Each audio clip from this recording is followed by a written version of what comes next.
to conduct that research. Mr. Thomas, accessibility to long-term care. You touched on this in your testimony. My understanding is that this is one of the greatest problems facing our veteran community. Is that true? Yes, it is.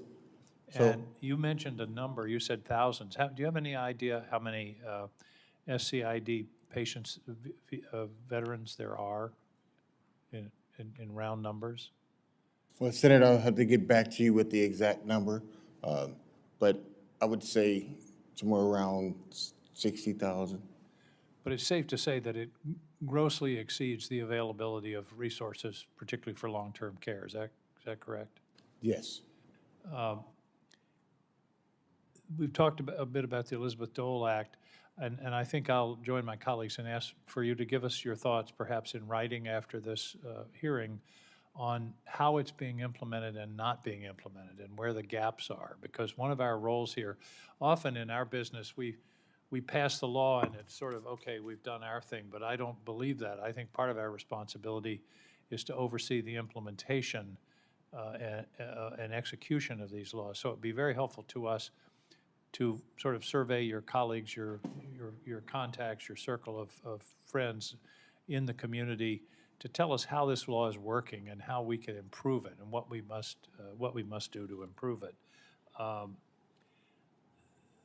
The other thing that bothers me is Mr. Thomas, you mentioned onboarding, and unfortunately at the VA now there's a hiring freeze, and there is hiring going on in certain areas, but the VA as of the end of this month I think is going to be 30,000 people less than it was at the beginning of this year. Do any of you see the staffing reductions as affecting the level of care and the responsiveness of the various VA facilities with which you engage, Mr. Thomas? So that there's been a lot of lack of staffing on the SCID centers, for a while, but, we do see that the quality of care is still trying to be maintained, but we do need those nurses. We do need that team effect to make sure that our members get the quality of care that they need. And I think one of you mentioned burnout. I mean, we've got to maintain the good quality people that we have and not burn them out because of understaffing. Would you agree? I agree. And finally, Dr. Hoover, I want to commend you for being here and providing your very compelling testimony. And we will look forward to your response to some of the questions after the hearing. Thank you all. This has been very powerful testimony. And again, we can't fix problems we don't know about.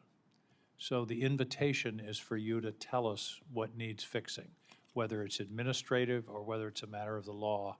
Take advantage of the fact that you have a group of U.S. senators here who are totally committed to this issue and its amelioration and mitigation. So thank you all for your testimony. Thank you, Mr. Chairman. Sir.